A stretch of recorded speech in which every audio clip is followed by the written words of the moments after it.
y a todas que nos están escuchando y viendo. Quiero decirles que es un tema que vamos a ver hoy con expertos y espero que les sea muy agradable porque finalmente es un tema relativamente nuevo, pero desde hace ya muchos años estudiado, y que la mesa la componen 4 expertos. Y más adelante les voy a decir por qué son expertos. La mesa se le llama Acercamiento Psicoanalítico a grandes exponentes del cuento latinoamericano y francés. Quiero hacer una introducción. En el programa están todos los ponentes y su currículum. En AMPAC, desde que yo ingresé, se ha manejado que la autoridad no se hace en forma vertical, sino horizontal. Y es por eso que voy a hacer la presentación de mis compañeros en esa forma y espero que así sea agradable para todos ellos. Y si hubiera alguna aclaración, la podrán hacer cuando ya estén ustedes en su presentación. Primero, quiero presentar a Alfredo Alcántar, a Abraham Manzano, María del Carmen Trejo y Javier Sandoval. Es importante señalar que todos ellos son médicos psiquiatras, egresados de AMPAC, con una experiencia, me consta, muy larga en terapia psicoanalítica de grupo como de individual. Son grandes maestros en sus áreas y además de grandes maestros en sus áreas, tienen el conocimiento de la investigación, que para mí es algo muy importante señalarlo. Pero todavía viene un plus, el plus para esta mesa. El plus para esta mesa es que ellos tienen un seminario que tiene el nombre de psicogenotextistas, así medio raro de primera instancia, pero que esperemos que más adelante, después de la exposición de los expertos, podamos hacer una introducción más amplia en qué consiste y si es o no de utilidad. Desde mi punto de vista, claro que es de utilidad y es sumamente interesante, pero eso lo veremos con el tiempo porque no hay que recordar que hoy por hoy el tiempo es oro y hay que darle prioridad a las presentaciones de los expertos que tenemos aquí presentes. Quisiera yo comentarles también que la presentación va a ser por orden alfabético de apellidos. Por lo tanto, no, las damas son primero, pero en esta ocasión, por el apellido, lo dejamos al último. Vamos a empezar primero con Alfredo Alcántar.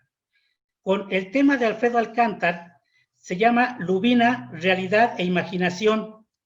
Es un tema que yo no había leído Pedro Páramo y El Llano en Llamas, pero este cuento que ya tuve el gusto de leerlo, Alfredo, es excelente, excelente este cuento, para que desmenucen cómo es este fin del seminario con un fondo psicoanalítico, y por eso traje mi lupa para verlo con un lente más allá de la lectura literaria.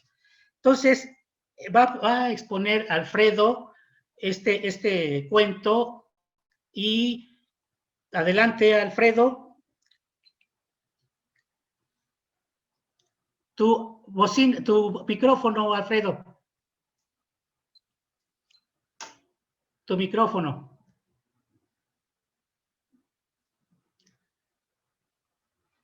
Tu micrófono, Alfredo.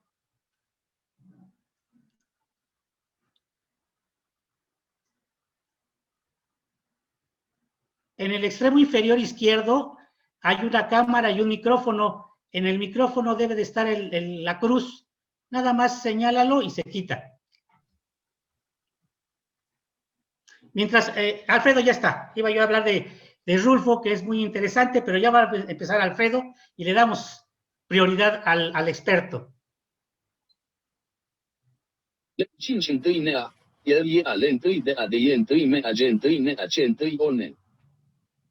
Por Alfredo Alcántar. Lubina es el nombre de un pequeño pueblo oaxaqueño que Juan Rulfo empleó para designar a un poblado fantasmal que ubica en el mundo imaginario de los recuerdos de infancia en el desolado sur del estado de Jalisco. El cuento publicado en el libro El Llano en Llamas, el autor nos narra por medio de dos personajes sentados a la mesa en una cantina de paso, la realidad de ese pueblo. Es habitado por gente que sobrevive a las dificultades que enfrentará si se decide ir a Lubina y quedarse allí. Él ya se va y no piensa volver. La descripción nos hace ver esa realidad de aislamiento, miseria y desesperanza. Lo hace con el lenguaje de los personajes reales de la zona que es rescatado, evocado y puesto en movimiento desde la imaginación que permite la recreación de los ambientes para presentarlos en palabras. La realidad vivencial de Carlos Juan Nepomuceno Pérez Rulfo Vizcaíno en su infancia, la soledad, el miedo, el dolor de las pérdidas tempranas de sus padres arrebatados por la muerte. En medio del erial del entorno y el páramo en el alma. Sentía también los escombros por derrumbes internos que se reflejaban en los muros raídos, las bardas de adobes desgastados, las casuchas en ruinas. Para retratar con palabras lo que habitaba ruinosamente en su memoria, fue necesario un prodigio de memoria, un gran caudal de imaginación creadora que culmina en la obra de creación que nos ofrece. Cabe preguntarse, ¿cómo se da ese acto humano de la creación? Dice Didier Ancieux que el psiquismo se activa fecundamente elaborando a través de los trabajos del sueño, trabajos del duelo, y el propio de la creación. El aparato psíquico operando en el curso de esos trabajos se forja y perfecciona, abre el espacio a la elaboración de objetos que no están en la naturaleza, aunque se arranquen de la misma por medio de las imágenes y los símbolos que son productos de las operaciones del preconsciente y lo imaginario. Así el hombre artista Juan Rulfo, el poeta, con su imaginación y talento creativo nos muestra los objetos creados en palabras a partir de las imágenes en la memoria. Esos contenidos muy activos y cargados afectivamente si fueron percibidos en condiciones de crisis existencial o el sufrimiento emocional. Y volviendo a Lubina advertimos que el narrador invisible nos describe la naturaleza desértica, polvosa y pedregosa del camino hacia el pueblo, un templo solitario, vacío, semidestruido por el tiempo y el descuido. Los habitantes, viejos, mujeres y niños, se desplazan como sombras en silencio. Nubes de polvo que el viento arrastra, hacen un marco al ambiente de cruel desesperanza. Dijo el propio Rulfo, Lubina para mí es importante porque significa la raíz de la miseria. Es un pueblo que no existe, naturalmente, pero son pueblos que los hay en muchos lugares de México, son incontables. Yo estaba trabajando con cosas realistas, aparentemente, pero en realidad eran producto de sueños, de fantasías. Entonces quise trabajar al revés, quise convertir los sueños en realidad. Sigmund Freud, 1908 a 2007, escribió, desde la intelección obtenida para las fantasías nosotros deberíamos esperar el siguiente estado de cosas. Una intensa vivencia actual despierta en el poeta el recuerdo de una anterior, la más de las veces una perteneciente a su niñez, desde la cual arranca entonces el deseo que se procura su cumplimiento en la creación poética, y en esta última se pueden discernir elementos tanto de la ocasión fresca como del recuerdo antiguo. De acuerdo con Freud, J. Guillaumin en cuanto a la posible motivación del artista, pero se pregunta, ¿por qué supo y pudo crear arte, belleza, mientras tantos otros, también dotados de intenciones y fantasías similares al artista, no crean obra? Aún no conocemos respuesta. En el discurso psicoanalítico, cauce por el que navegamos, se han de considerar las funciones intermediarias entre las instancias psíquicas, inconsciente, preconsciente, consciente, elaboración de discurso verbal, el mito, la poesía o la narrativa. Lo inconsciente del sujeto singular será empleado para los fines de la creación por medio de un aparato psíquico, de transformación y selección apropiado, fino y estable, para engendrar arte, y no solamente fracasos y neurosis, dice J. Guillaumin. La carga energética y simbólica del inconsciente colectivo, que se filtra en el psiquismo a través de la condición transubjetiva de la vida humana, refuerzan, propulsan la energía psíquica hacia la formación de imágenes o representaciones de símbolos en el yo que la sitúa en su circunstancia vincular y sociocultural. El creador de obra de arte en el lenguaje sucumbe o es presa de la mitopoiesis a veces en forma inocente e impersonal. Pareciera que lo que dice es palabra de otros del presente y del pasado. El creador es solo un portador de la palabra en el tiempo y en el espacio. Un forjador de la imagen, del sonido y del sentido de la palabra poética, porque es un mensajero, un instrumento de la poesía, que es un acto creador del espíritu.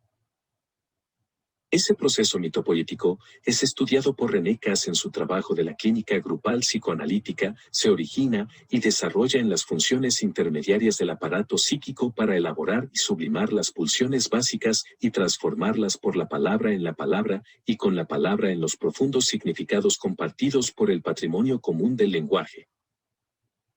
El depósito de imágenes es intermediario entre lo intre y lo intersubjetivo. Es el lugar de la significación, de la creación de significados a través de los procesos originario, primario y secundario del aparato psíquico individual en un contexto de significación del imaginario colectivo o social. Lo imaginario en operación a través del preconsciente en los aparatos psíquicos de los individuos singulares accede a la intersubjetividad, la construye y la pone a funcionar mediante la función intermediaria de la mitopoiesis. Esto sucede en el grupo que comparte fantasías o material onírico en su actividad. Lo intersubjetivo, en su acción integradora y transformadora, subyace al hecho relacional de la vida social y comunitaria. Las obras de creación artísticas son recursos mediadores que expresan profundos mensajes de la vida subjetiva y relacional de su creador, pero también del otro que comparte y comprende dicha obra. A las preguntas sobre la persona de Juan Rulfo, ¿cómo ha sido capaz de transformar el dolor de su orfandad temprana? ¿Cómo vivió su separación de los restos del núcleo familiar originario para incrustarse en un mundo que a través de la lectura en la biblioteca de un cura nutriera su lenguaje para expresar con palabras las poderosas imágenes de su memoria? Ya han sido formuladas respuestas a estas cuestiones por diversos escritores y biógrafos. La obra de creación es una afirmación del hombre contra la muerte. Aunque de la sombra de la muerte proceda y del dolor, esa obra sea un triste lamento. Sigmund Freud se sintió siempre atraído por el poder creador de los artistas, especialmente por los poetas.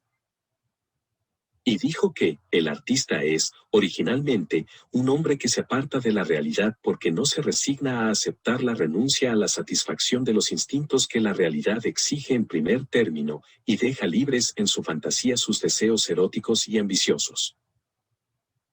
Pero encuentra el camino de retorno desde el mundo imaginario a la realidad, constituyendo en sus fantasías, merced a dotes especiales, una nueva especie de realidades, admitidas por los demás hombres como valiosas imágenes de la realidad. Llega a ser así realmente, en cierto modo, el héroe, el rey, el creador, o el amante que deseaba ser, sin tener que dar el enorme rodeo que supondría la modificación real del mundo exterior a ello conducente. Pero si lo consigues tan solo porque los demás hombres entrañan igual insatisfacción ante la renuncia impuesta por la realidad, y porque esta satisfacción resultante de la sustitución del principio del placer por el principio de la realidad es por sí misma una parte de la realidad. Juan Rulfo ha logrado mostrar la realidad miserable de la vida humana sobreviviente en la pobreza como hierba en la tierra seca. Lo ha hecho con palabras que describen crudamente la cara cruel de la realidad, pero sus imágenes no son carentes de belleza poética. Y al hacerlo nos proporciona un goce estético que refuerza también con las imágenes fotográficas que nos permiten contemplar la ruina, la decadencia, el deterioro de las cosas y de la naturaleza. Pero ese proceso ineludible por donde marcha la muerte es transformado en expediente portador de belleza que ya no es pasto de la destrucción, porque es fija y perdurable, como el afán de eternidad que es la lucha humana contra la muerte.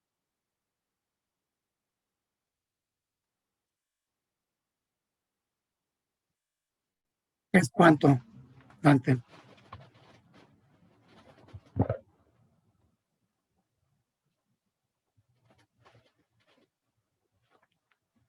El micrófono, Dante.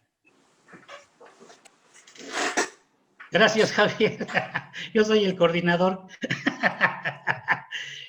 Alfredo, es un cuento precioso, es un cuento que ayer tuve la oportunidad de leerlo y está fenomenal. Fíjate, el enfoque que tú le das, yo lo vería como con un espectro depresivo, intenso también de esa parte.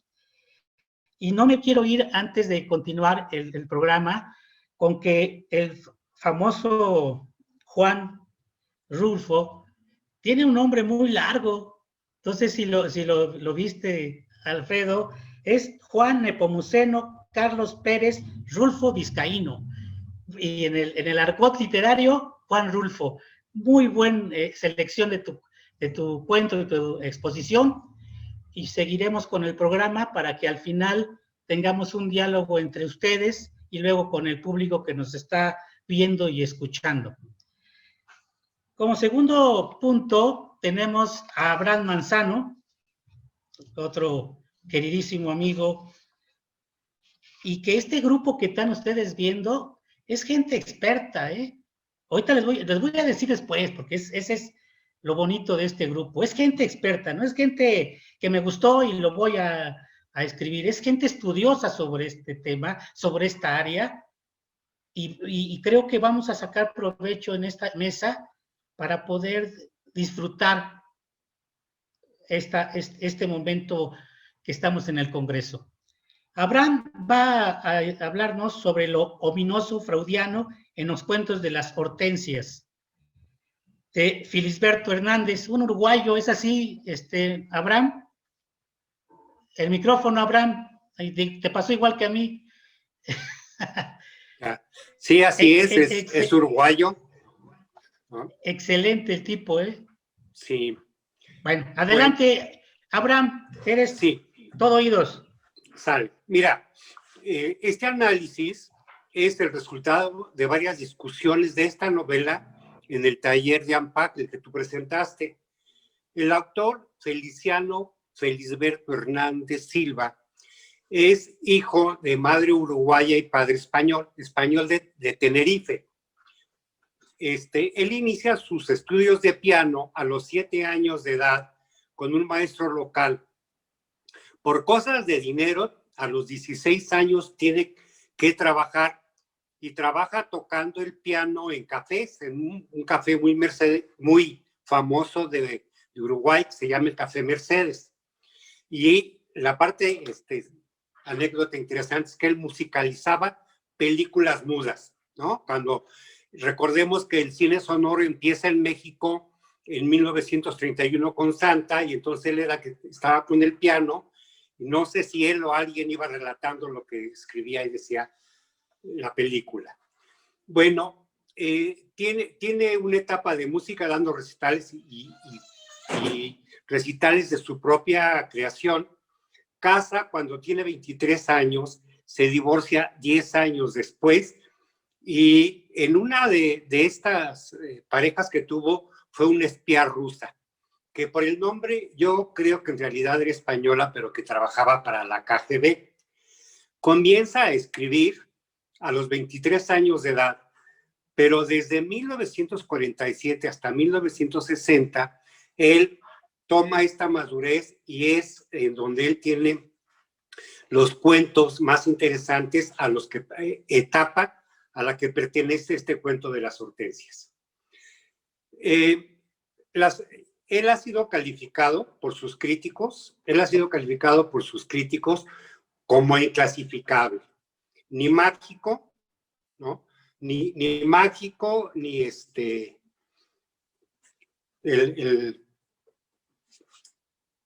déjame ver. Bueno, ahora se trata. Entonces, para todos, él era un hombre que finalmente Felisberto se parece solo a Felisberto, ¿no? Déjame ver dónde me quedé. Entonces, él, sus críticos lo dicen que es inclasificable, ni mágico, ni fantástico, ni neofantástico, ni nada. Felisberto se parece solo a Felisberto. En Las Hortensias nos presenta un personaje central, que es el matrimonio de Horacio con María. El escenario es la Casa Negra y otros personajes son varias muñecas con estantes de exhibición dentro de una misma casa, y cada una de ellas tiene una escenografía y una historia a modo. La muñeca Hortensia es el alter ego de María, la esposa de Horacio, porque ella es María Hortensia. Y simbólicamente hay roles de muñecas y personajes en la casa donde se juega poco a poco la percepción de la realidad y la irrealidad hasta crear muñecas fragmentadas, espejos amenazantes, que no son más que la proyección de objetos internos expulsados al exterior durante el viaje lento pero irrefrenable que Horacio experimenta hacia la locura. La muñeca Hortensia es invitada a compartir la cama, la intimidad, y poco a poco va invadiendo la intimidad de ambos, llegando a ser investida eróticamente, y por momentos ven en ellas características de la Madre de María, y simbólicamente aparece el deseo de Horacio hacia su suegra. En otros momentos se le ve como a una hija, a la Hortensia muñeca que cuidan, etcétera, dando pie a una fantasía incestuosa. Para Freud, lo ominoso, das Unheimlich, tiene una connotación muy amplia.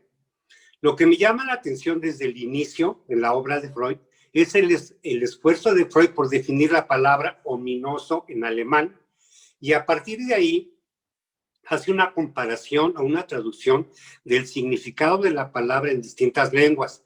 La traduce al latín, al griego, al francés y al español, ¿no? La parte necesaria del análisis de la palabra es el prefijo privativo unheimlich, que con la palabra heimlich tiene una situación aparentemente opuesta. Unheimlich es lo siniestro, lo desconocido, etcétera, y heimlich es lo coloquial, lo familiar, lo conocido. En francés se ha propuesto la traducción de l'inquiétude étrangeté. Bueno, durante el desarrollo del tema, Freud recurre a la literatura, primero citando partes de relatos donde el término Unheimlich se analiza desde lo ominoso, y analiza algunas obras literarias. Hace una referencia a Ernest Hensch.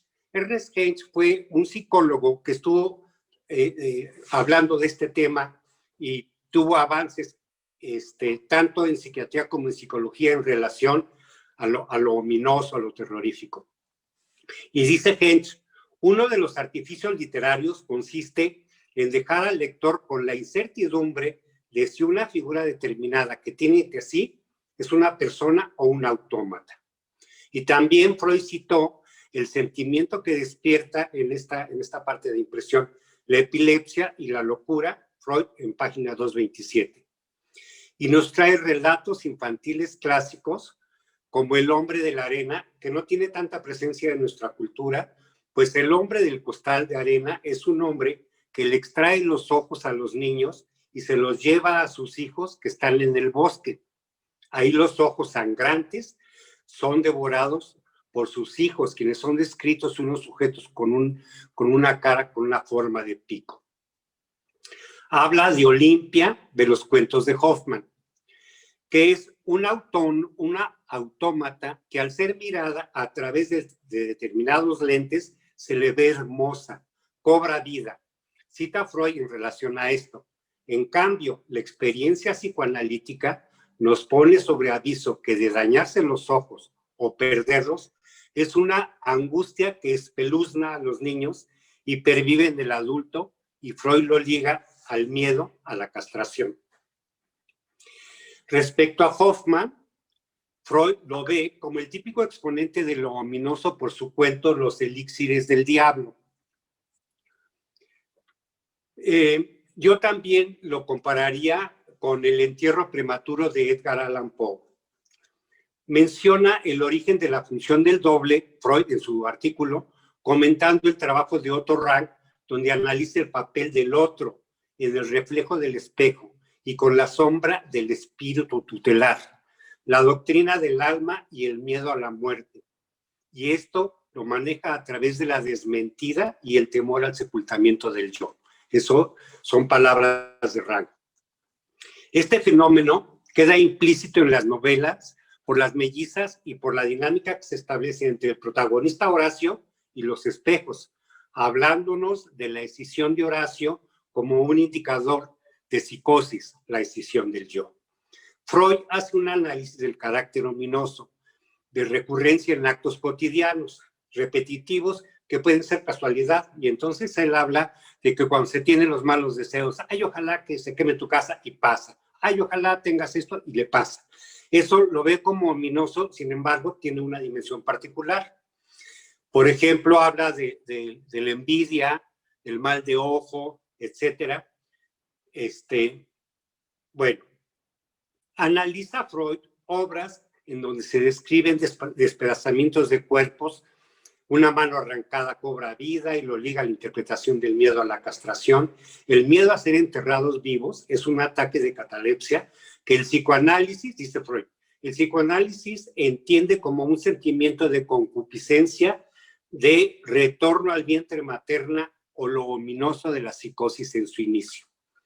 En efecto, o lo ominoso emerge cuando se borran los límites entre la fantasía y la realidad, cuando aparece ante nosotros como real algo que habíamos tenido como fantástico, cuando un símbolo asume la plena operación y el significado de lo simbolizado. Freud, página 224. Freud nos adentra en lo ominoso contra lo familiar, Ankenblish y Hamlisch. Menciona acaso sea cierto que lo ominoso sea lo familiar y entrañable que es reprimido, y se pregunta, una represión que se retorna a ella y que todo lo ominoso tiene que ser que cumpla así. Bueno, cuando Freud hace mención a esta frase, la interacción de lo que se lee y lo que se vive son distintos. Pone el camino Freud la conexión entre la lectura y nuestro inconsciente, más aún, como menciona Ana María Morales. Debo aclarar, empero, que no considero que existan temas o motivos fantásticos per se. El que un fenómeno o suceso anómalo o sobrenatural se presente como fantástico en un texto depende del sistema en que se haya inscrito. Esto es lo importante, para producir la sintaxis de lo particular de lo fantástico.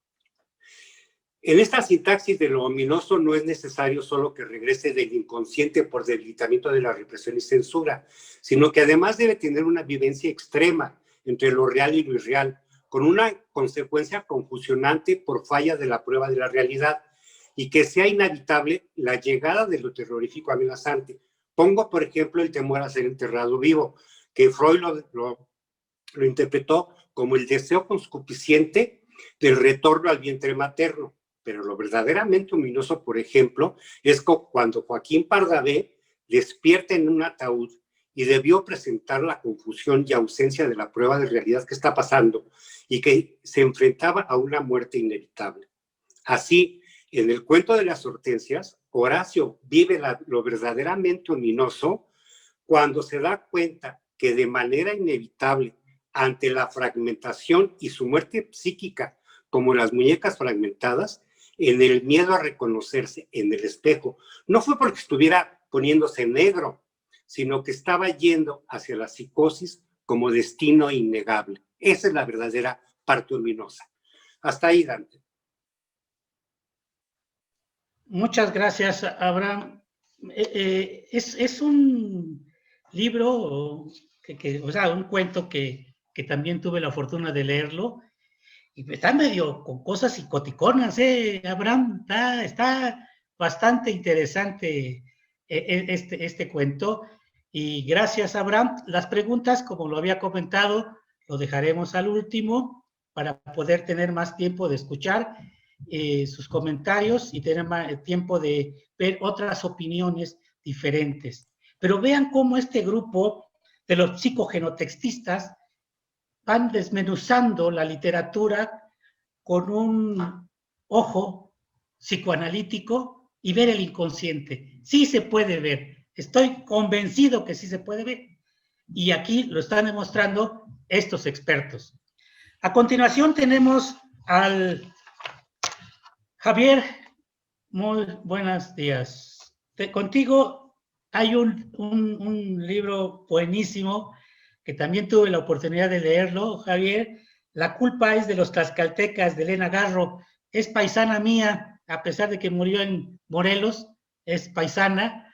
Y está muy bonito el cuento. Y también cómo viaja esa parte, de esa parte del 20 a la época colonial y prehispánica, que bueno, tú lo vas a desbozar y lo vas a demostrar más enteramente.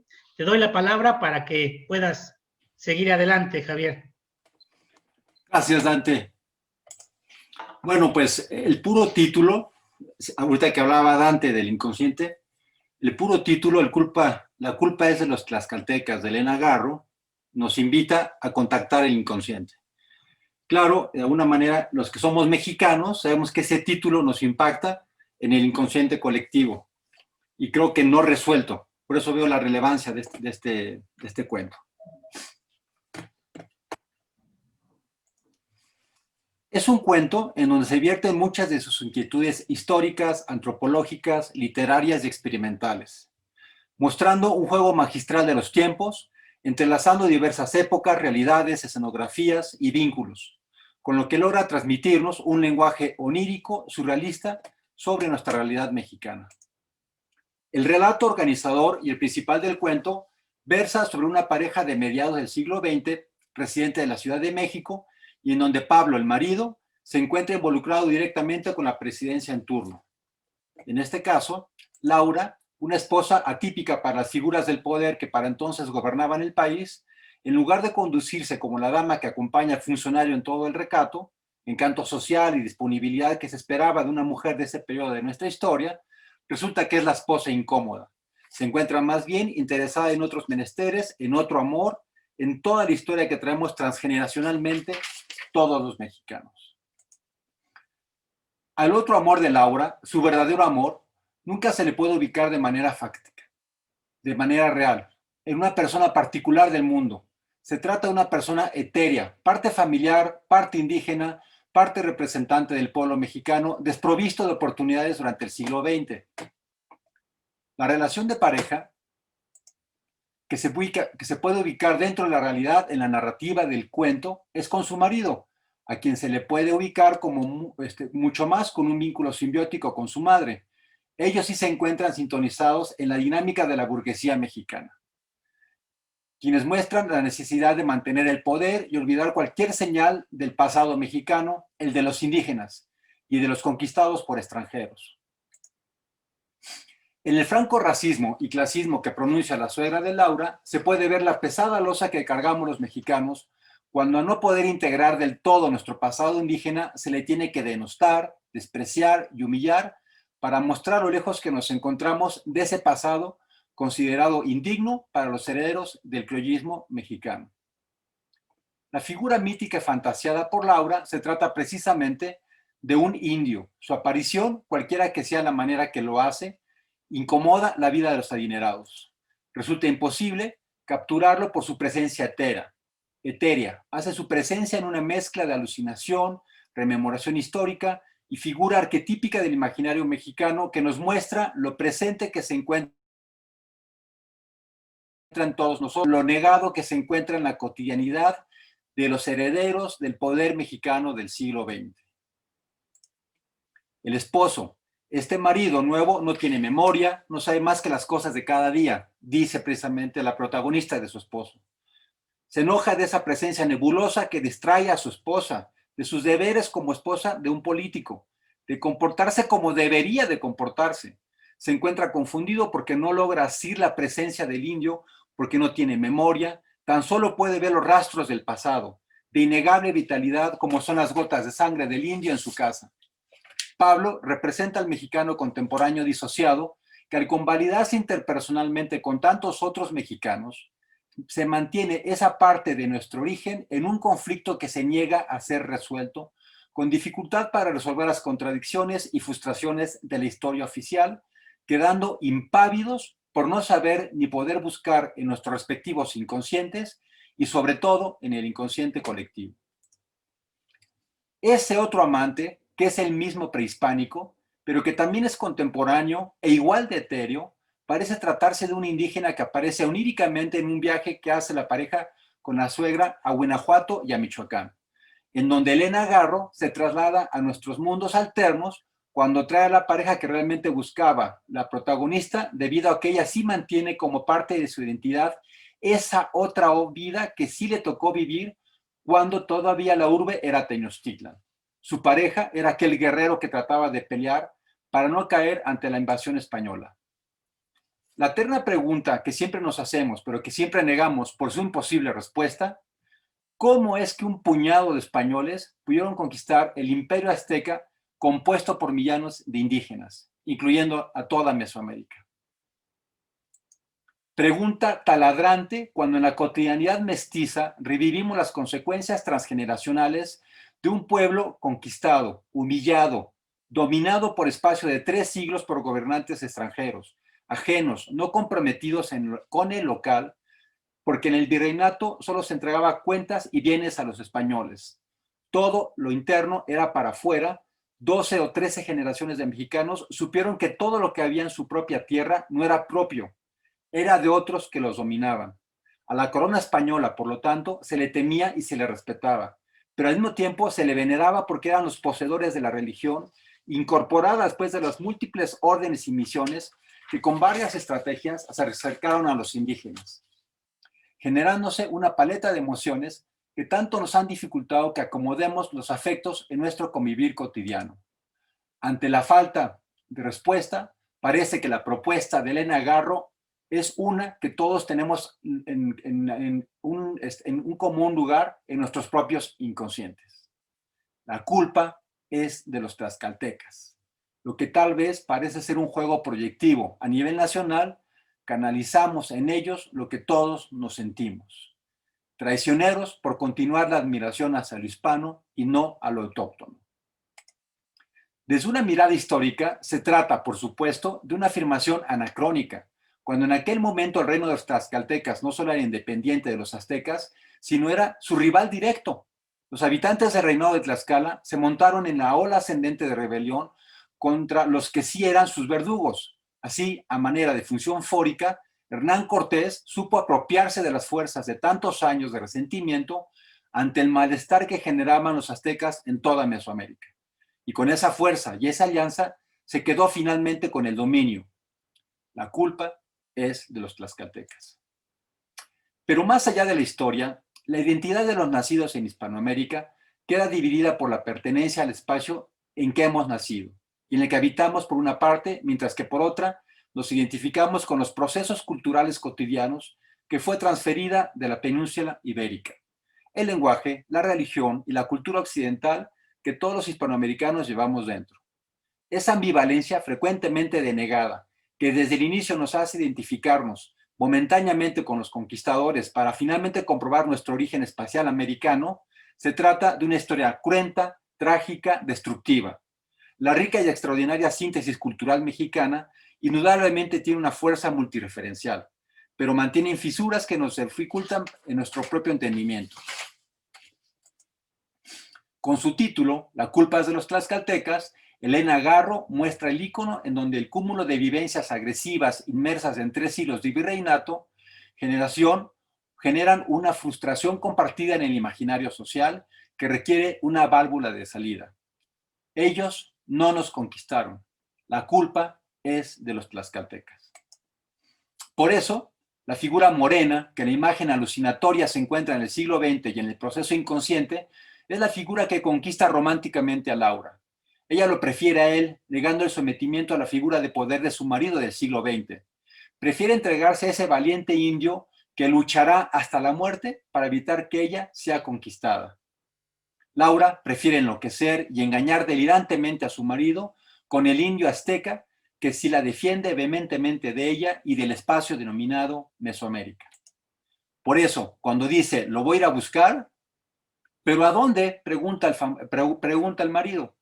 Se va al famoso Café Tacuba, establecimiento que todos los citadinos conocemos y que se encuentra encima de lo que anteriormente fue la avenida Lacustre, que compartieron en la derrota a los españoles en la Noche Triste.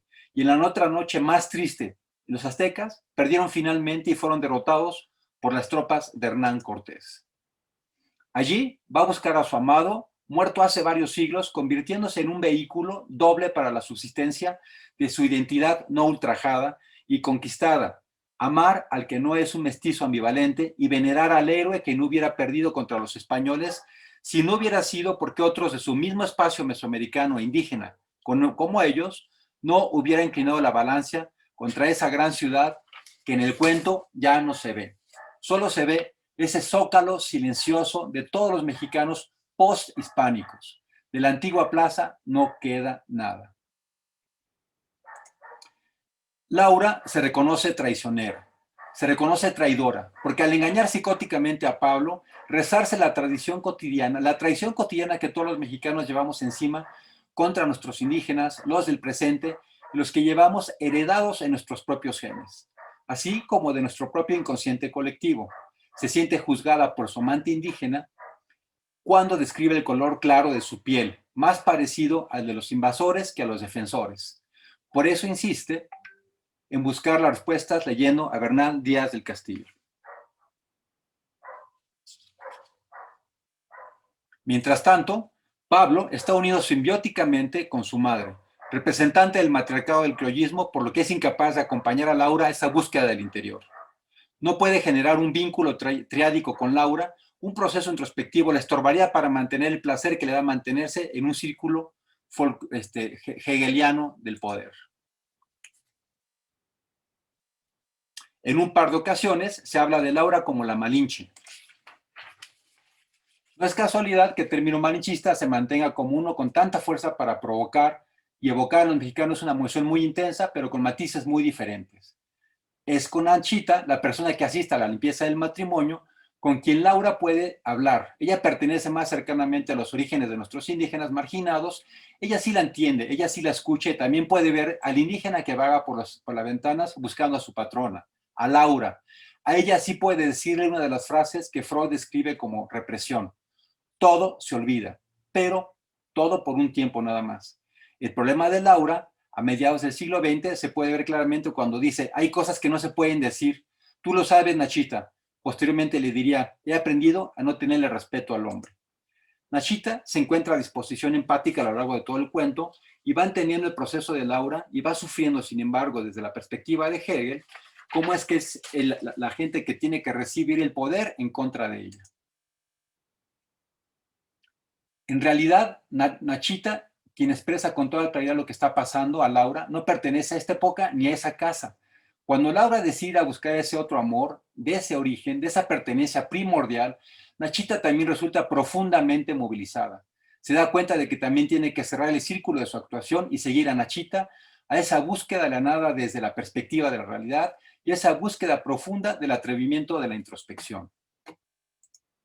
Sin perder la cordura, con la que siempre ha actuado en el seno de la familia, que la ha acogido por todo el tiempo que transcurre el cuento, decide limpiar y ordenar tal cual tiene el pacto con sus patrones, pero finalmente decide ir detrás de Laura en su búsqueda. Y se despide finalmente cordialmente. El símbolo mediante el cual se mantiene el sometimiento de esa figura, el fabuloso salario, es la última arma que se utiliza la madre de Pablo para mantenerla en el lugar que ella le conviene. Laura ya está también en la otra dimensión. Se va sin ese salario que es tan necesario para sobrevivir en la vida real.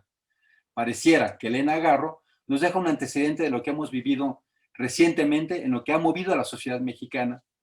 ¿Qué pasará al día siguiente en que no se encuentre ninguna de las dos? ¿Quién tendrá el lugar del chivo expiatorio y de la loca después de la partida de Laura? ¿Quién se encargará de mantener toda la casa en orden en un salario proporcionalmente despreciable a los ingresos de Pablo? No es casualidad que otros países con menores niveles de inquietud no cuenten con este servicio. Bueno, para concluir, ¿dónde quedó Laura? Tal vez más libre que nosotros que no hemos perdido la cordura. Gracias. Gracias, Javier. Este libro está fenomenal y es una guerra entre los mestizos y los indígenas, ¿no? De sus raíces, del modernismo y postmodernismo. Está muy padre, por eso les comento a los que nos están escuchando y viendo que los libros que escogieron estos expertos ponentes están muy interesantes y que pudieran irse rascando más y más. Y fíjense, hemos tocado a Rulfo, que es de México, a Javier de los Tlaxcaltecas, también es de México, a Abraham, que es uruguayo. Bueno, ahora vámonos.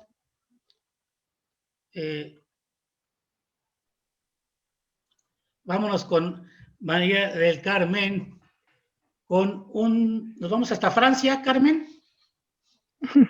Nos vamos hasta Francia. Y Carmen va a hablar sobre el acercamiento onírico y artístico a la psicopatología de Aurelia, de Gerard de Nerval.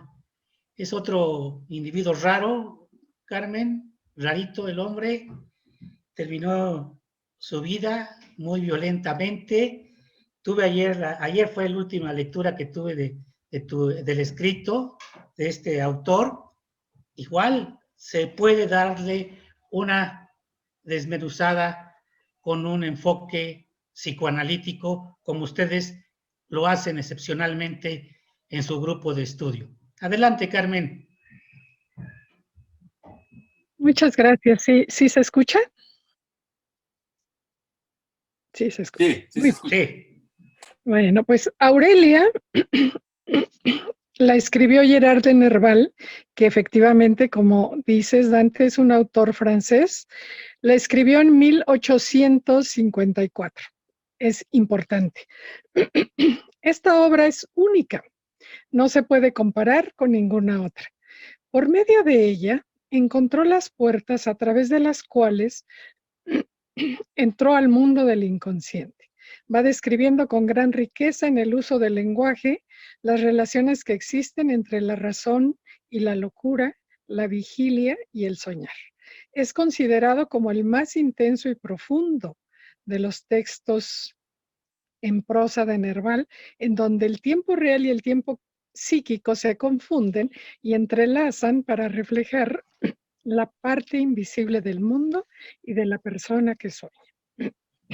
Se hace indispensable para concebir esta obra, para entenderla, conocer algo de la intensa biografía del autor.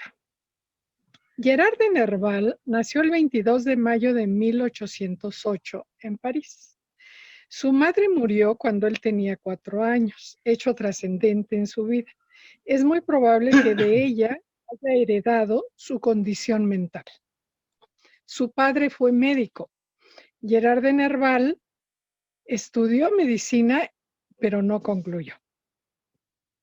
Desde los 16 años estudió poesía y literatura, sus 2 grandes vocaciones.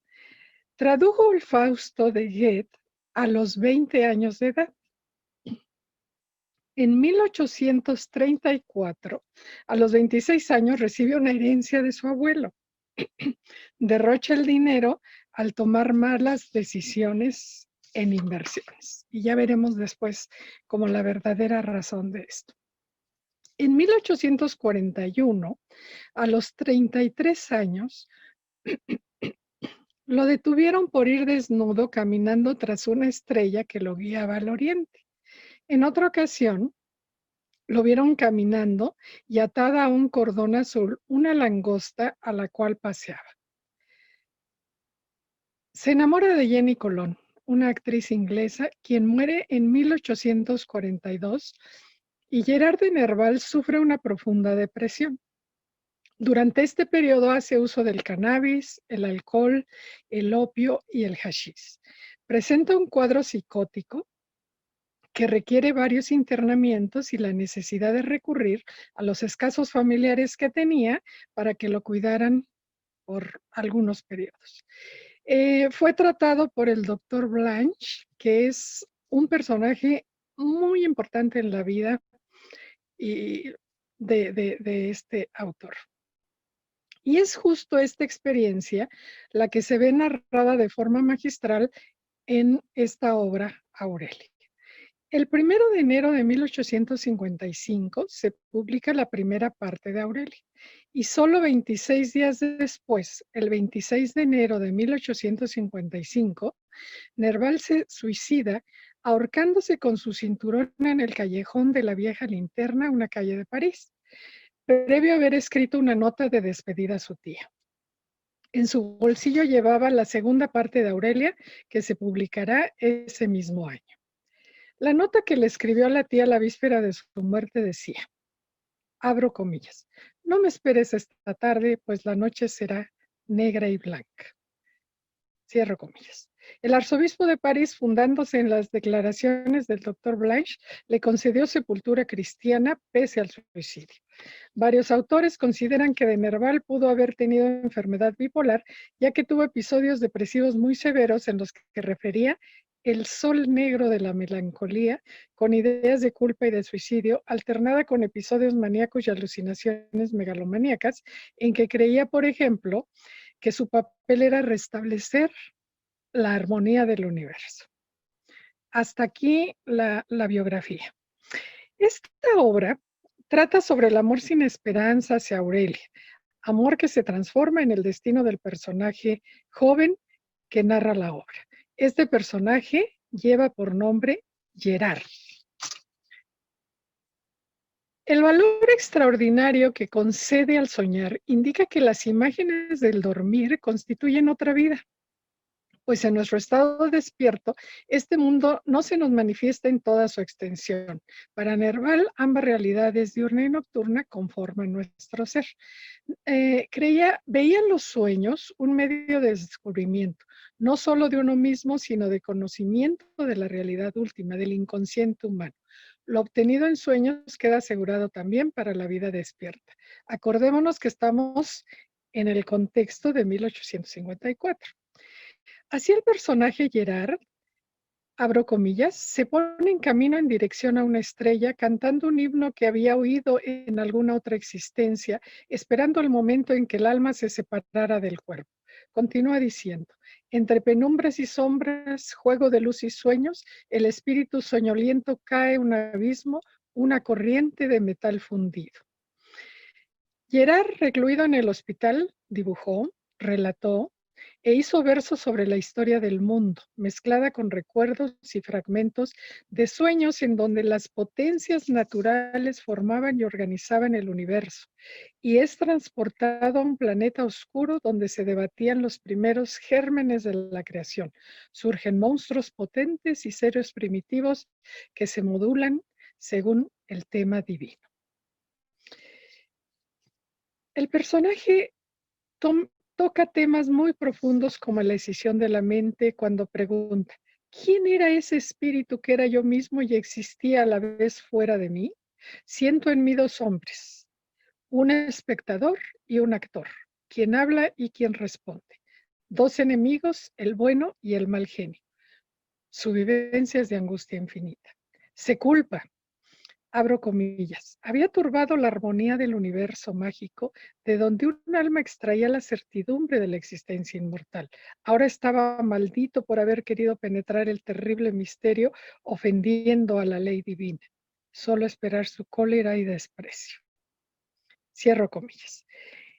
En un momento dado, el personaje ha sido egresado del hospital, viaja a París, han pasado 10 años.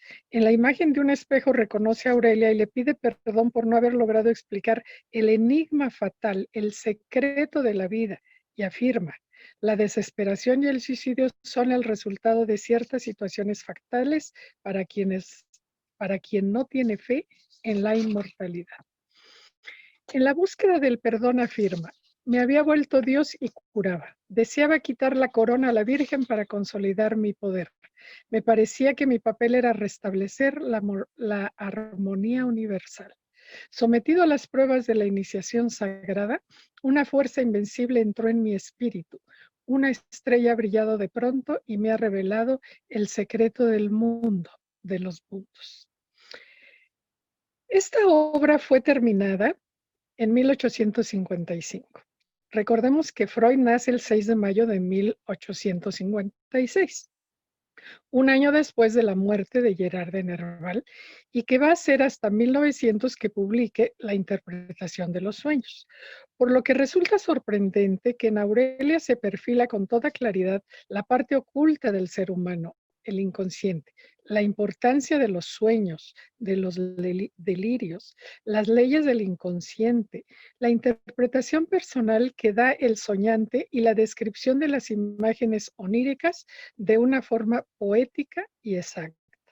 Gerard de Nerval describe la temporalidad del inconsciente, ya que el tiempo real y el tiempo psíquico se entrelazan en una simultaneidad, el momento de la creación y el fin del mundo, la eternidad, la inmortalidad y la cercanía entre eros y tánatos, apocalipsis del mundo interno. A decir de Villaurrutia, se trata de un inagotable delirio misterioso y lúcido. Según Gautier, se trata de las memorias de la locura escritas por la razón. La obra está construida a niveles y profundidades diversas que han dado cuenta del estado de conciencia excepcional alcanzado por Nerval mientras escribía. 2 o 3 percepciones diferentes de la misma realidad se entrelazaban en la obra en una clara no contradicción, como si fuese natural que interpretaciones diversas pudieran ser simultáneas y verdaderas todas, como si fuera normal la existencia simultánea de los contrarios. Logra la transformación de lo real en simbólico. Lo importante para Nerval es el valor simbólico adquirido por los sucesos. Cada momento de los eventos transcurridos adopta un doble o triple valor simbólico.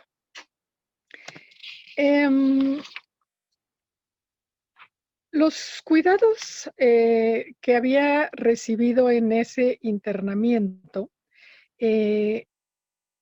Gerard de Nerval los reconoce y escribe en una carta: los cuidados que había recibido me habían devuelto el afecto de mi familia y de mis amigos, y me era posible juzgar más sanamente el mundo de ilusiones en el que había vivido por algún tiempo. Comparo estas pruebas que he atravesado con un descenso a los infiernos. De un descenso a los infiernos ve uno con convicciones absolutamente valederas. El sueño, yo diría el delirio, transforma la vida, revela su valor más profundo como una zambullida en los reinos interiores del ser. La imagen buscada fue la de su madre, que reposaba lejos y adquiría conciencia de los nexos que la unían a aquel rostro perdido a los 4 años, de cuyos rasgos no se acordaba. Comprenderá que de ella le venía su gusto por lo maravilloso, al mismo tiempo que la capacidad de tristeza, que fue siempre uno de los factores determinantes de su búsqueda espiritual. La madre presente en todos sus sueños, amada con el amor de la ausencia, dice Begin. Aurelia cuenta la transformación progresiva de la actriz Jenny Colón, metamorfoseada en otras figuras femeninas, la misma Aurelia. Luego en divinidades de la mitología y por último incorpora la imagen salvadora de la Virgen Madre. Abro comillas. Y a través de todas estas encarnaciones es de hecho la mujer maternal, la Virgen Madre a la que Gerard solicita desesperadamente su amor. Cierro comillas. Esto lo afirma Begin. Es con toda certeza su propia madre a la que espera hallar de nuevo, y por ello se entregó en cuerpo y alma a las creencias orientales de la reencarnación. El drama del conocimiento es inseparable de la búsqueda de la salvación, y ahí reside la grandeza de Aurelia. Esta es la revelación concedida y una otra vez al verdadero poeta a través de los sueños y por su capacidad de sublimar. Este conocimiento le fue otorgado por las visiones de la locura. Él lo asumió y trató de ahondar en ello. Y en propias palabras de Nerval, de Gerard, de ambos, abro comillas, para encontrar en el fondo mismo de la noche más negra la fuente luminosa del amor que salva. Cierro comillas y con esto termino. Gracias, Carmen, muchas gracias. Bueno, por eso recorrimos México, Uruguay, Francia, con diferentes contextos culturales, diferentes costumbres, pero ahí está el psicoanálisis. Puede trabajarse el psicoanálisis en la literatura y que, son ustedes los expertos en ese tema. para empezar con las preguntas, primero quisiera que ustedes entraran a dialogar qué opinan, cuáles son sus visiones que tienen sobre esta exposición. Está abierta la pregunta para quien quiera entrar.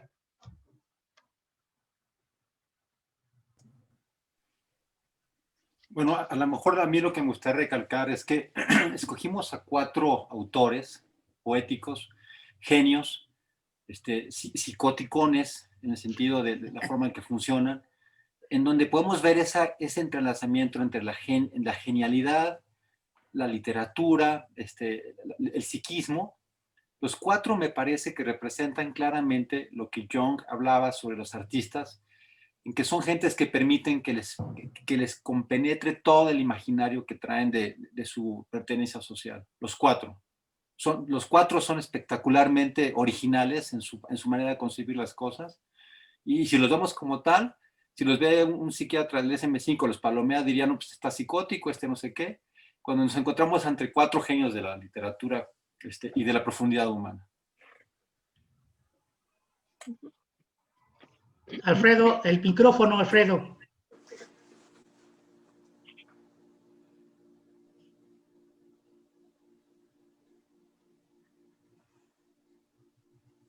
Ya, listo. Ya como personas, Elena Garro y Juan Rulfo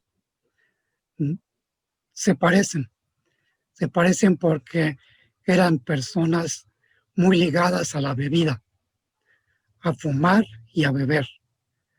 La obra pues es un producto muy diferente por la circunstancia en la que ambos vivieron, pero no son psicóticos como los otros autores, como Nerval o como el uruguayo.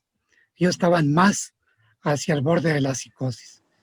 Juan Rulfo era un tipo triste, apartado, no diría que melancólico, no se hundía en la melancolía, sino que era triste y reservado. Sin embargo, muy apegado a la vida, a la actividad. Iba en su tiempo libre a los cerros, a las montañas, a los campos, simplemente a recorrerlos, a tomar fotografías, que era una forma doble de ver. Veía con los ojos y veía con la cámara, y dejaba una doble huella en las letras y en la cámara, en las fotografías. Elena Garro era una mujer lamentablemente caída en la desesperación, en la tristeza y en el alcoholismo, siendo una mujer sumamente brillante, hermosa y creativa. Pero pues la parte que le salva es la creatividad artística que nos deja ver en los personajes partes de su oscura profundidad, como en Rulfo, la tristeza, la añoranza y pues el recuerdo de su tierra natal, el sur de Jalisco. Sí, Abraham. Mira, con esto que hemos estado leyendo estos autores, llegó a la conclusión de que una parte de elaborar, de darle salida, de buscar un punto de externalización y equilibrio de la psicosis misma, es la obra de arte, ¿no? Ya sea la pintura con Dalí, en fin, eso. Y la situación que me parecía aquí muy importante, que yo mencionaba en un principio, esto aparte de lo ominoso, que es que conceptualmente a Freud le llevó mucho trabajo decir qué era y en qué idioma y todo, finalmente acaba diciendo que lo complementaría el concepto de ominoso es lo estético, ¿no? Y lo estético en el sentido de todo sentimiento, ¿no? Y allí en un renglón Freud, como todos los renglones que tiene, maravillosos, dice que se debe tener un distingo de lo que se lee y lo que se vive, ¿no? Esto es muy importante porque el escritor pone en letras, en palabras, una parte del gran contenido simbólico interno, preconsciente, inconsciente, ¿no? Con una carga pulsional importante. Y al hacerlo, elabora algo que le permite un equilibrio entre su realidad y su irrealidad. Y para leerlo, dice Ana María Morales, una que cité aquí, hay que entender cuáles son los elementos claros para producir la sintaxis particular de lo fantástico. Y yo diría que Freud aquí nos dice cuál es la sintaxis particular para comprender lo ominoso, ¿no? Entonces, lo ominoso, aquí dice Freud, no es solamente que ya Blancanieves está así envenenada y abre los ojos, no, es algo más allá y más allá y más allá. Entonces, yo creo que tanto en el Gerard, ¿no? Como en Felisberto, ¿no? El desarrollo y la elaboración de la obra es depositar en ella un conjunto de elementos francamente psicóticos o elaborativos para equilibrar la psicosis. Y por eso es que si no escriben, mueren o se psicotizan, ¿no? Entonces yo creo que lo ominoso está cuando alguien realmente se entera de un punto de quiebre, ¿no? Bueno, es eso lo que te quería comentar. ¿Hay más? Sí, Carmen, claro. Sí, yo estaba pensando como en la vinculación entre literatura y psicoanálisis, ¿no? Y yo pensaba que la literatura se ha visto muy beneficiada por el psicoanálisis, por los conocimientos de psicoanálisis. Muchos autores, muchos escritores, muchos poetas han tenido una experiencia psicoanalítica para ampliar su visión de sí mismos y la visión finalmente del ser humano, ¿no? Entonces, eso lo han llevado a la literatura y ha resultado muy, muy benéfico para todos. Yo creo principalmente para el lector, ¿no? Pero hay otras obras, y que esto resulta bien interesante, que las obras enriquecen al psicoanálisis. Y yo creo que estos ejemplos que hoy dimos nosotros son de ese tipo, donde como en 1854, en la obra que yo revisé, bueno, que en realidad la revisamos todos, pero a mí me tocó exponerla, ya estaba descrito el inconsciente y los contenidos y las leyes del inconsciente y ellos, y entonces el poeta, desde dentro de su delirio, que esto es lo sorprendente, puede tener la suficiente claridad para describir todos los procesos que sufrió durante el delirio, empezando por la angustia, empezando por la escisión, empezando por los desplazamientos que hace, la simultaneidad, la simbolización, todo esto él lo va describiendo, obviamente sin decir esto es inconsciente, ¿no? Porque él lo llama los sueños, la parte interna invisible del ser humano. Y con el maravilloso uso del lenguaje que tiene, porque es poeta, ¿verdad? Pues nos permite a nosotros conocer ese viaje al interior de sí mismo que él realizó. Y creo que esta es una constante en las obras que vemos hoy, ¿no? Cómo una obra puede enriquecer al psicoanálisis, ¿sí? Que es lo que a mí me parece de la comprensión humana tan profunda que hicieron estos autores y principalmente Gerard de Nerval. ¿Alguien más quiere entrar al debate entre ustedes? Respecto al tema profundo de la culpa es de los tlaxcaltecas, difiere un poco de la visión de que afecta a todos los mexicanos la intervención de los tlaxcaltecas asociados a Hernán Cortés. Ellos, los tlaxcaltecas, estaban oprimidos por los mexicas de Tenochtitlan. Estaban sumamente molestos, enojados, furiosos e impotentes. Cuando llega Cortés y los convence de rebelarse, lo hacen con razón y con gusto, con alegría. Yo pienso que no traicionan a México. México no existía. Simplemente toman venganza de sus opresores mexicas. Ese proceso de lucha entre Tlaxcala, Cholula, Chalco contra los mexicas era un proceso entre naciones distintas de aquella época, que nada afecta a la gente que existía en el norte de Sonora actual, o a los indígenas de Chihuahua, los tarahumaras. Para nada, son otras naciones, otras lenguas, otras realidades. En cambio, sí, Tlaxcala, en el centro, en la meseta, en la altiplanicie mexicana actual, pues sí, se oponían a los mexicas y la lucha fue entre ellos. No hay, pues, en mi concepto, tal traición. Un juego de fuerzas históricas que se oponen y pues era necesario. Era el proceso natural.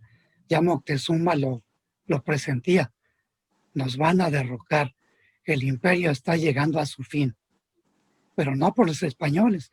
Eran unos cuantos.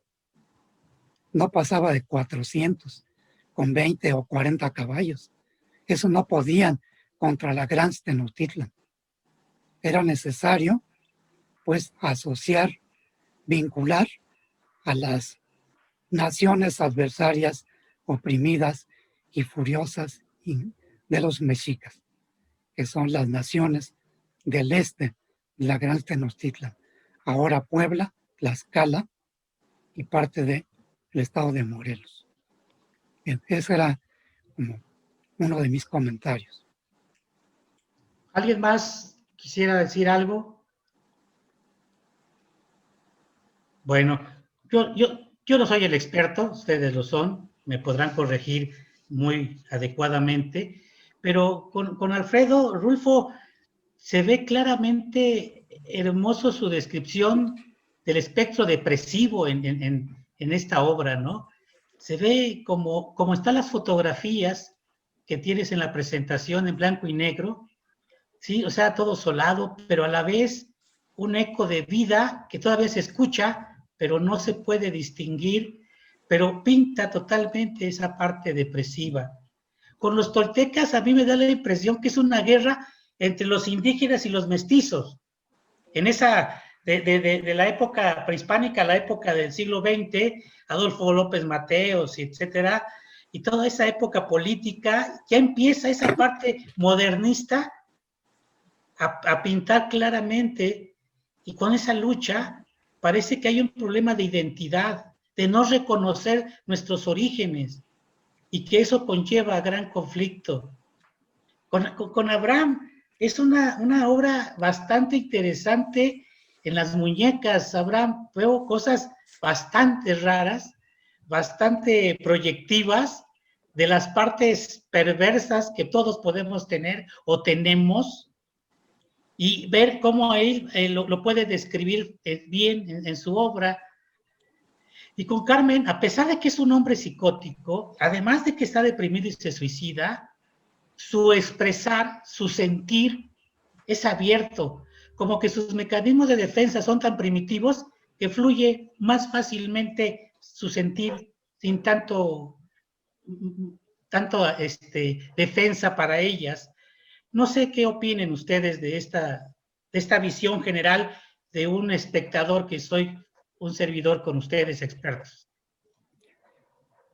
Juan Rulfo pues se pone en movimiento los procesos de proyección, introyección y de identificación proyectiva.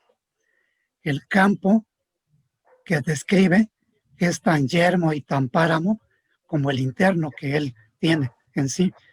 Es sentimiento de desamparo, de soledad, de aislamiento, pero no, como bien lo señalas, no de falta de creatividad, de falta de capacidad creadora, de germinación. Él puede ser callado, aislado, pero su imaginación es altamente germinativa, produce, genera, toma las imágenes de la memoria y las pone en palabras. Es decir, recupera lo que vio, lo que retrató y lo que siente como identificación en su interior y las pone en palabras, como relatar un sueño.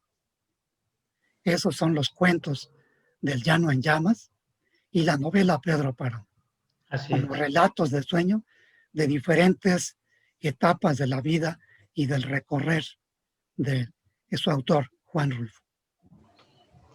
Yo quisiera hacer una pregunta, Javier, porque este seminario que tienen ustedes es bien interesante. De verdad, es muy interesante, muy hermoso y que hace un bagaje importante en el aspecto cultural que debe de tener todo psicoterapeuta o todo psicoanalista.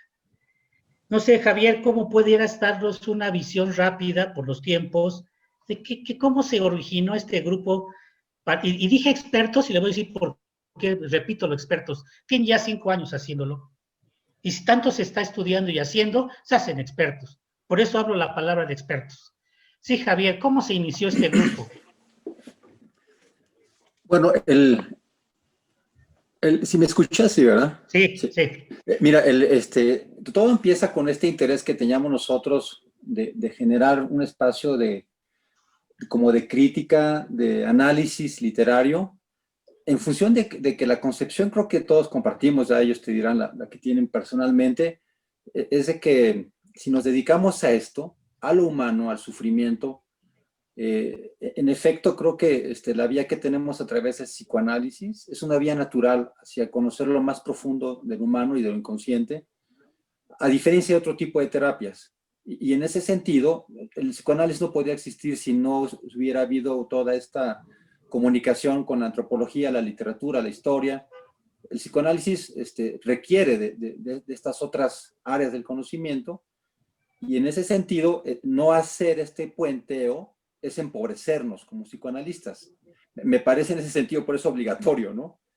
Cuando nos quedamos muy en lo técnico, acabamos siendo luego romos en nuestra visión y requerimos necesariamente de una intercomunicación interepistemológica para mantener la frescura. Por eso hicimos el taller y lo hicimos por gusto además, ¿no? Nos gustan las letras, compartimos las afinidades entre nosotros y empezamos a generar este taller. Y de hecho la razón de ponerle psicogenotextistas es precisamente por la inspiración que nos puede dar esta Julia Kristeva, filósofa, teórica de la literatura, psicoanalista, escritora francesa, que hace una propuesta que nosotros en medicina entendemos muy bien cuando hablamos de genotipo y fenotipo. En medicina, genotipo es la genética que tú tienes en tu información genética del DNA, y el fenotipo es tu manifestación externa, ¿no? Es muy parecido a esto y que tiene que ver con que el genotipo, o el genotipo de Julia Kristeva se referiría a esa posibilidad infinita de significantes que tiene el escritor cuando está haciendo su obra y que tiene que ver con todo este proceso imaginario que está como teniendo hacia adentro y que finalmente tiene que plasmarse en una obra. Con la posmodernidad literaria, digamos que el hecho de plasmar una obra escrita y publicada, impresa, es el aparente final, pero si tú a cualquier escritor le preguntas, podrían seguir escribiéndola, ¿no? Es una obra infinita. Y por eso, hablando de lo que decía Abraham de Felisberto Hernández como un escritor único, nosotros lo comentamos en el seminario, me parecía muy parecido a la propuesta que tenía el contemporáneo, sobre cómo es que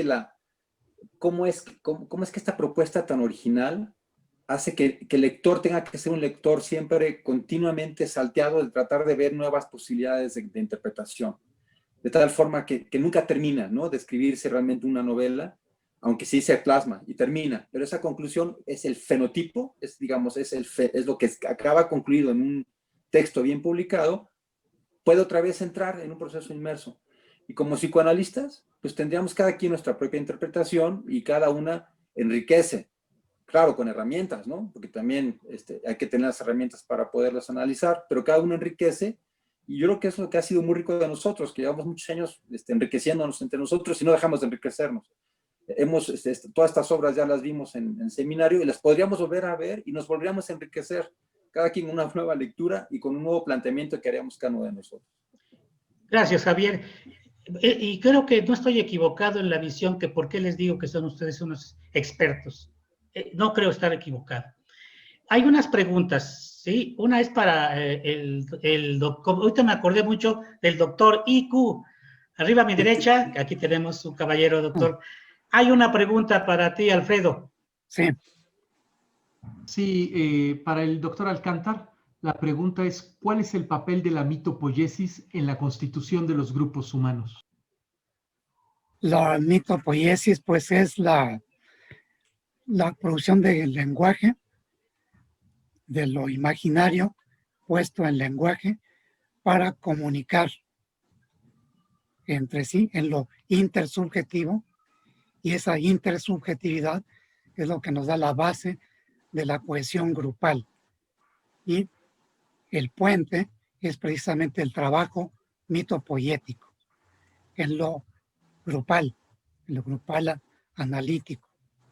Y en lo histórico, la mitopoiesis es la capacidad del ser humano de inventar, crear historias de lo que está viviendo, de lo que imagina del mundo, de las cosas y de sí mismo, para dejar como una huella de ese sentir y que se vaya transformando de generación en generación en lo histórico. Eso sería en ese nivel la mitopoiesis. Y en lo grupal es ese mismo proceso creador, pero en el ambiente, en el círculo grupal. No sé si habré dado respuesta. Gracias, Alfredo. Otra vez, como el doctor IQ, ¿tenemos alguna otra pregunta? Sí, hay una pregunta para todo el panel y se les pregunta, si los artistas son quienes condensan a su tiempo, ¿a quiénes identifican con este rol actualmente?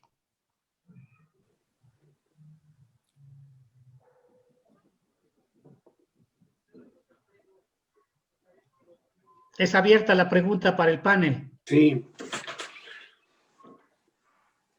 ¿La puedes repetir, por favor, Eduardo? Con mucho gusto. Si los artistas son quienes condensan a su tiempo, ¿a quiénes identifican con este rol actualmente? Yo no creo que sea la respuesta de individuos, ¿no? Yo creo que actualmente son grupos o corrientes. Yo me quedé pensando en los surrealistas que toman a Nerval, como bandera, ¿no? Les quedan fascinados. Yo quiero pensar en esta cuestión de esa imagen de un hombre desnudo caminando por el Sena, arrastrando una langosta, o sea, es una imagen surrealista bárbara, ¿no? Entonces, ahora yo creo que se dan como por grupos y por corrientes esas condensaciones, esa manera de expresar las letras, la pintura, las nuevas creación de paradigmas, ¿no? dentro de la cultura. Entonces ahora yo creo que se manifiesta más así, no como ese artista solitario, ¿no? Que sí hay, sí los hay, pero yo creo que la tendencia actual es hacia los grupos creativos que inventan nuevos paradigmas y nos los hacen ver pues a cada momento. Yo Claro que diría sí. que de la época actual, Perdón. del siglo XX, el siglo XX serían destacados Octavio Paz y Carlos Monsiváis, y Carlos Fuentes inclusive, como novelista. Aportan una visión de la realidad mexicana y mundial con una gran capacidad de ponerlo en palabras, en letras y difundirlo. Para mí estos tres autores que recogen, como dice Carmen, pues una experiencia colectiva, pero la plasman en obra. Octavio Paz en su poesía trascendental y Monsiváis en su divertida producción literaria y Fuentes pues en la novelística tan abundante que tuvo. Bien. Sí, Javier. Yo nada más quería destacar en esta pregunta. Yo insisto en Carl Gustav Jung, que yo creo que de los psicoanalistas es el que ha tenido el mayor atrevimiento para poder, como psicoanalista, hacer ese proceso de introspección interna, dejarse pasar por la función fórica de la sociedad a la que pertenece para hacer la formulación teórica que tiene. Yo destacaría lo que él dice, ¿no? Yo creo que sí hay autores hay personas que tienen la valentía de atreverse a permitirse invadir toda su personalidad y un poco enloquecer para poder plasmar lo que hacen. Se requiere mucha valentía. Y al mismo tiempo, digo, eso creo que es de genialidades y de personas muy concretas. Y yo no escogería uno personal, ¿no? Yo creo que hay muchísima gente que lo hace en la actualidad. Pero además también quería destacar lo que decía Carmen, porque sí creo que fue muy interesante lo que pasó a inicios del siglo XX, donde sí veo que hubo las vanguardias, ¿no?, de la literatura. Sí, fue interesantísimo que el siglo XIX al siglo XX cambió la literatura y fue a través de grupos, ¿no?, y de vanguardias. Y eso también me parece muy interesante. Cómo puede darse tanto en grupos como en individuos que son capaces de permitirse tener ese lugar. Sí, Abraham, un minuto, Abraham, un minuto. Un minuto. Yo creo que hay una revolución muy importante en la literatura y en las artes gráficas y la multimedia en general. Pero en la música particularmente ha habido un cambio muy importante en el siglo XX, ¿no? En el siglo XX, en el cachito que llevamos, hay como 25 óperas que tienen una música que pudiera ser estridentista, que pudiera romper los cánones que se venían dando en el siglo XIX, y así como una vez cuando se innovó en el canto, hubo gente que dijo, ay sí, extrañan el bel canto, y entonces se le puso el bel canto como mote burlesque a lo que era anterior, pero el canto cambió en su expresión. En este momento estamos en una música modernista de vanguardia empujando hacia adelante. Y ahorita no nos gusta Allenberg, no nos gustan este tipo de músicos que de repente nos chocan las disonancias, pero los vamos a valorar con el tiempo. O sea que todo está cambiando. Gracias. Nos queda un minuto y yo quisiera, para terminar, gracias por sus trabajos, desde mi punto de vista, humildemente, excelentes.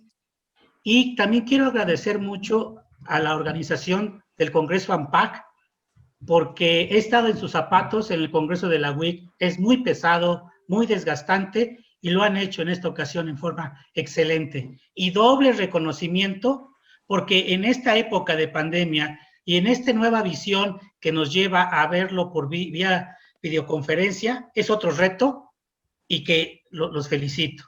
Y les digo a la gente que nos está viendo, vénganse a AMPAC, es un grupo noble, es un grupo de que hay seminarios como el que está diciendo Javier y que pueden enriquecer el conocimiento del psicoanálisis. Y ese enriquecimiento es para todos. Y les digo un secreto, es gratis. Entonces, vénganse a los grupos. Y ahora sí termino como el cachirulo, ¿se acuerdan? Adiós, amigos. Y nos vemos en el próximo congreso. Dios. Cuídense mucho. Bye. Igual. Cierro.